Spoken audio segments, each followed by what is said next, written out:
We got the media team in here.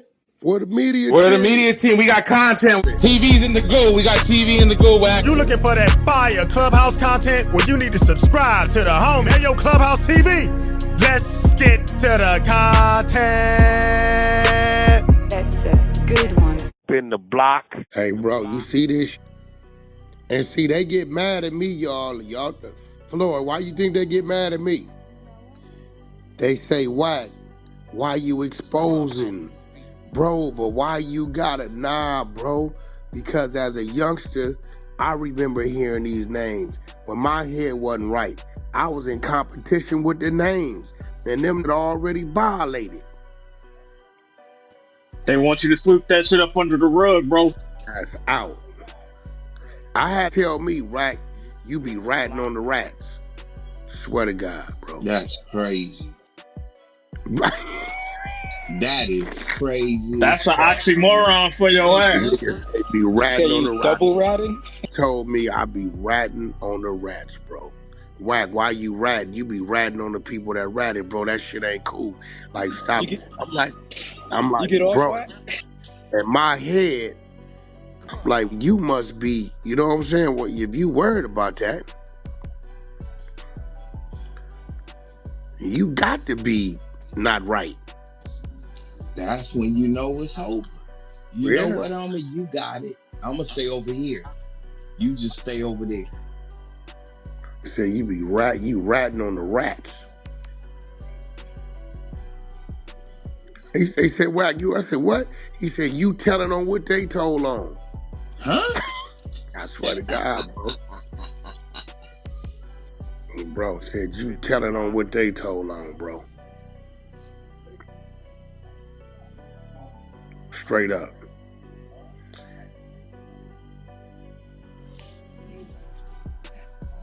Yeah, this shit is over. Different. Nigga. This shit different. You know, I still be getting them calls. Like, I got a call with the last from Compy, right? Hey, man, you know I was in the feds with that. I helped him put his book together. I heard this shit Wack doing. Everybody know. See what I'm saying? Yeah. Like, everybody know. Why the surprise? They all know. Crazy. Shit crazy. Wack, that name you said rings bells over here. I remember him growing up. You talking about Petey Wack? No, about Crazy D. Yeah. Crazy D. From Eight Tray. No, Crazy D didn't do nothing wrong. You know what? Here, we finna go viral. Who got audio on this shit? I don't want nobody. Wack, you said Crazy. This is gonna be. No. I'm not saying you said he just said it. No, we gonna clear it. No. Yes, you did it. Yeah, no, DV didn't do nothing, but we did this. Listen, we gonna clear it up because this is Crazy D reading the work of Petey Wack telling on him. Crazy D did no wrong. Well, media, this gonna be a doozy for you. This some shit I usually run on the 100 Show channel, but this is Crazy D from Eight Tray Gangsta reading the paperwork of Big Petey Wack from Rollin 60s, Big U best friend, Loose Cannon's dad, Nutty. That paperwork that I dropped in the Prince, I don't know if you paid attention.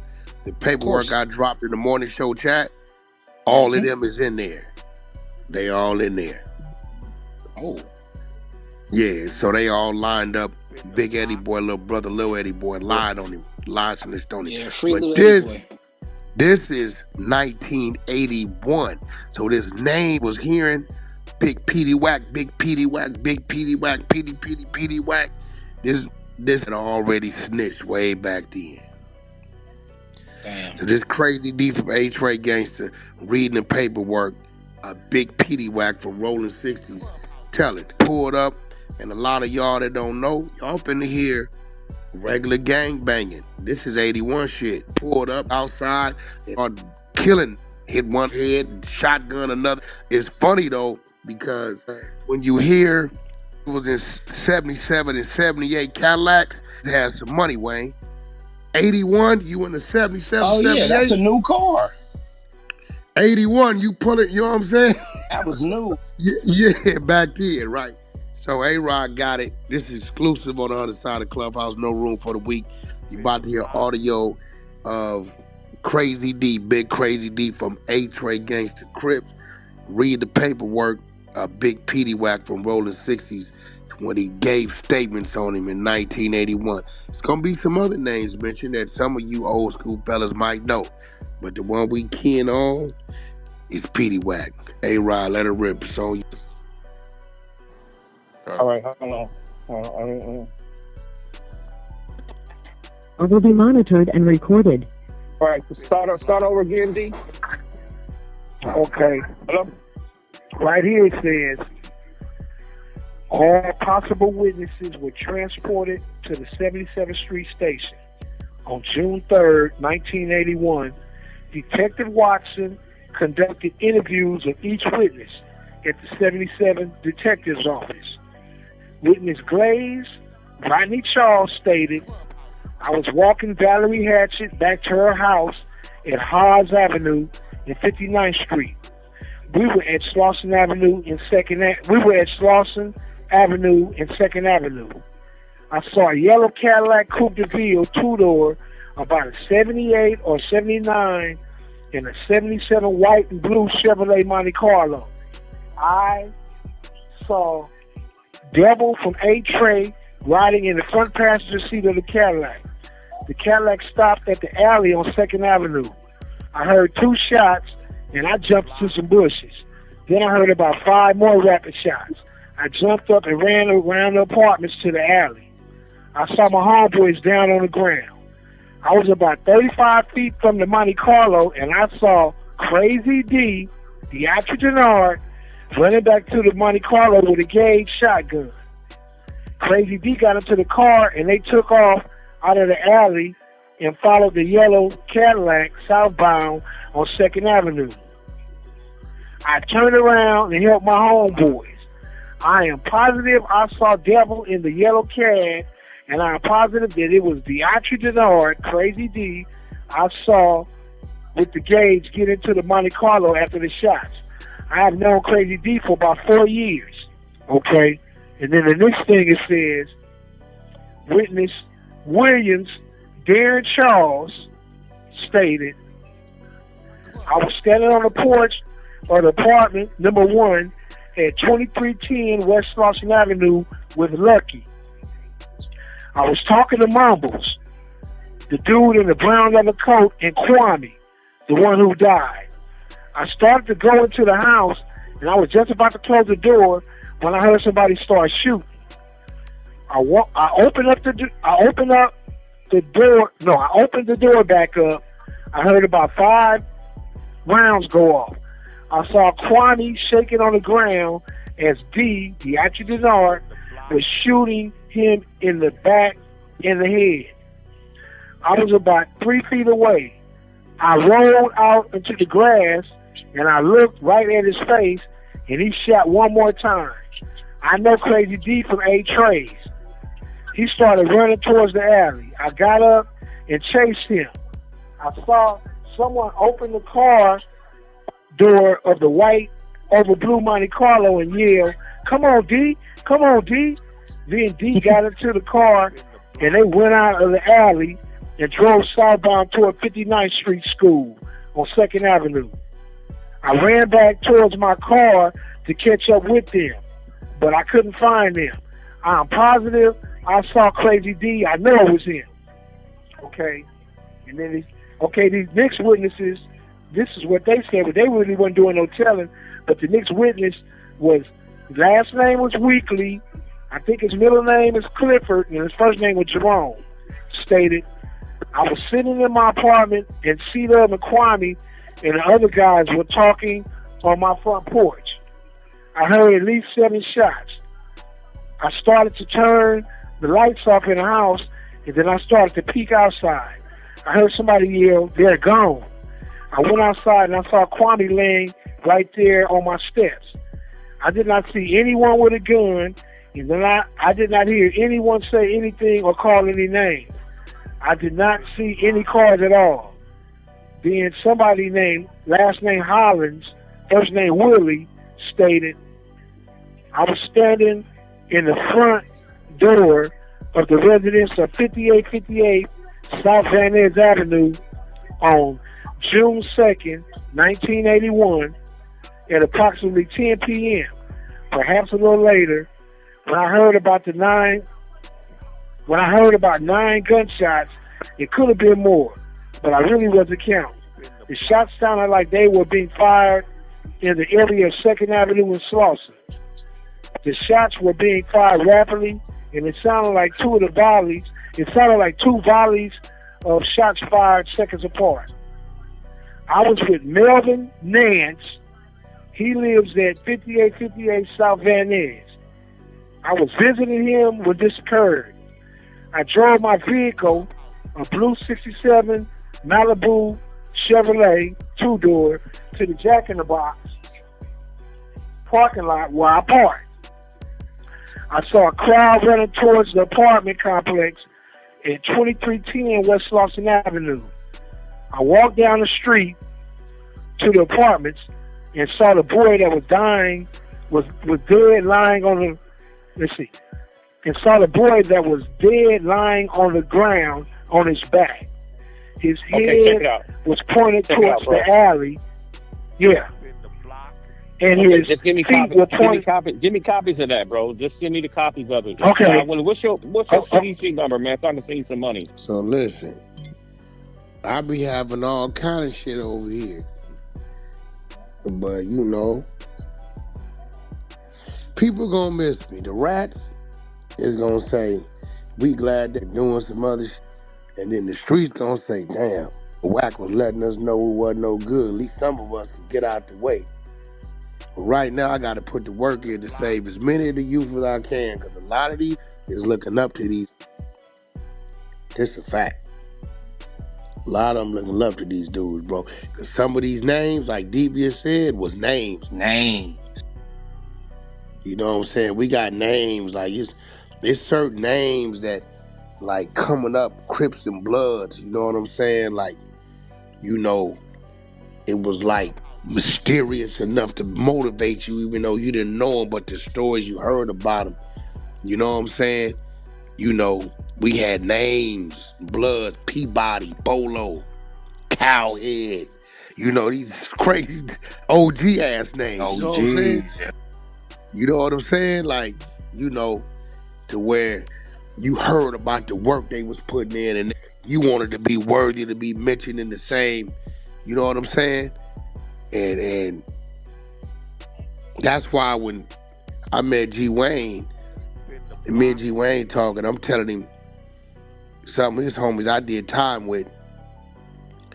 G Wayne looking at me like, something ain't adding up. This nigga how old? Because I mentioned his homie Joe Buddha, straight monster. He's a monster. He with everybody. So he knowing you Joe Buddha on the yard. You had to been halfway up in the head. But when he went to Joe Buddha older than you, Wayne. He got to have you beat by how many years? By at least 10 years? 10 years. Yeah. 10 years. He older than you. Joe Buddha got to be 60. So when he looked at G Wayne, he called Joe Buddha. Joe Buddha say, what, 2P? Oh, yeah, young like 16. He was on the yard with me. Yeah. Wayne like, dog, you ain't lying. I said, Wayne, threw me out there. They threw me out there knowing that I wasn't supposed to survive if I was the normal mother. They threw me in there with some shit. You know what I'm saying? The sharks, the wolves. You know what I'm saying? But, you know, life was lifing and all the time and places I've been, shit, I guess it groomed me for that shit. Which back then, I'm glad it did because I was on that route. But these days, man, none of these kids need to be groomed for that shit, man, because it really, like, I understand these people that have been to the military. Like, I get it. I know that shit is severe, but people don't know how many times throughout the day you literally got to talk yourself out of some shit. The turn on is executing. The therapy is talking yourself out of that. So that's why I be telling people, man, don't be out here for people, man. You never know what's in front of you, bro. Never know. Smallest mother. I seen a thing on Instagram the other day. Young in this old man house trying to rob me. Old man was down there 70. Ex-Green Beret. His young ass up in there. Put his ass through the ringer in that house. Young to press charges on the old man. He broken his shit. Old man probably hitting it with all kind of Rambo First Blood shit. You know what I'm saying? So, but a lot of these dudes, bro, I know you got some calls about that one I ran in Compton. It's my fault. They like, bro. And what's crazy, a lot of people knew, but that declaration, they didn't see it. That's what them up. The arrest the day before. That them up. Had to wake that up, what? Yeah, definitely. Had to wake that up. The exposures when they found that shit. Definitely know the story. Definitely knew the story because especially after I've been in there. Yeah, but that declaration. Yeah. If you niggas would have had that declaration in that yard, I don't think he'd have made it out of there. I mean, my dude though, because he went at a time when a lot of people was that paperwork meant something. So a lot of people knew. You know what I'm saying? Like, man, you just open up a lot of shit that reminded people, because start coming out who taught him how to tell, all kind of shit. Like, you open up a can of worms, bro. It just woke a lot of people up, because at this time, a lot of people is starting to come home from that era. You know what I'm saying? He didn't do all that time, but a lot that stayed solid is starting to come home now. So you just woke up a lot of shit, bro. But a lot been new. And that's what letting him get away with a lot of shit. Yeah, a lot of this shit is. And then you got crazy ghosts. You hear ghosts? You hear that? You know, when I came in afterwards, I was just the more do that, it's gonna keep going the other way. Well, man, the ghost said the rules need to be rewritten. They ain't fair. Edited. They got to be edited ASAP. See, now I'm gonna tell you though, this was crazy. Sad to say. That shit, if it went to vote, it would win right now. Because somebody that helped make the rules then already broke them. And if they edit them, it'd be a lighter situation for them. Facts. And if they sat down all the older homies who even the ones that's alive, right, that might have had some say-so when the rules was getting laid down, bro, it's gonna start pulling paperwork on them, bro. At least 70 or 80% of them did some bad in their time, bro. So what are they standing on? You know what I'm saying? Like you got all these old school niggas who done put niggas on. They done DP niggas for shit that they was doing. How you gonna DP a nigga for some shit you done did, bro? Like the whole shit is just a walking hypocrite, bro. Clubhouse TV.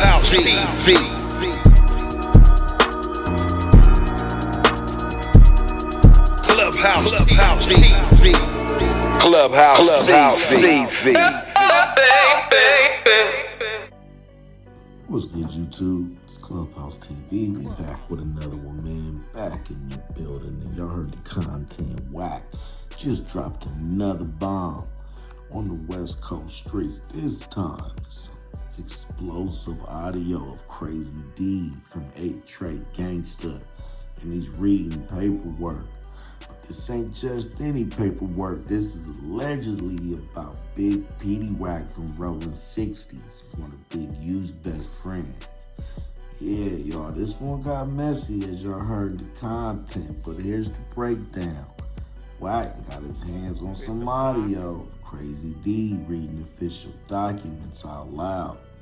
In the audio, as you heard, Crazy D is going line for line through the paperwork tied to Big Petey Wack, allegedly detailing snitching activity. And let's be clear, Crazy D ain't some random internet dude. He's from Eight Tray Gangsta, which got deep history in politics with the 60s. So him speaking on this, that's already shaking the ground. Now, Wack wastes no time calling it out and basically saying you can't call it a fake if it's straight from the paperwork. And remember, Big Petey Wack ain't just any 60. He's known to be tight with Big U, and that's where the shockwaves hit hardest. Now, when you mix street history, rival sets, and paperwork accusations, you're not just talking about gossip. You're talking about the kind of stuff that can flip alliances, destroy reputations, and bring long buried street politics right to the surface. Wack's framing it like this: if the paperwork's legit, it's gonna force a lot of people to choose sides, and Big U's circle could take a major hit. Crazy D reading it out loud makes it even more dangerous because it ain't just words on a page anymore. It's an OG putting it out there with his own voice, its own credibility, and letting the streets judge for themselves. So now the paperwork, the streets, they're gonna ask, is this paperwork real? And if it is, what does it mean for Big Petey Wack and his ties to Big U? Wack clearly think it's solid, and he's using this moment to put more pressure on one of the most influential figures on the West Coast. We'll definitely keep our ears to the ground because this one is definitely not just gonna fade away. It's Clubhouse TV, y'all, but we don't just talk, we break it down. Let me know what you think about the content in the comments. Don't forget to like, share, comment, and subscribe. Hit that notification bell so you're always notified when I drop new content. And subscribe to the media team so you get that exclusive Wack 100 content.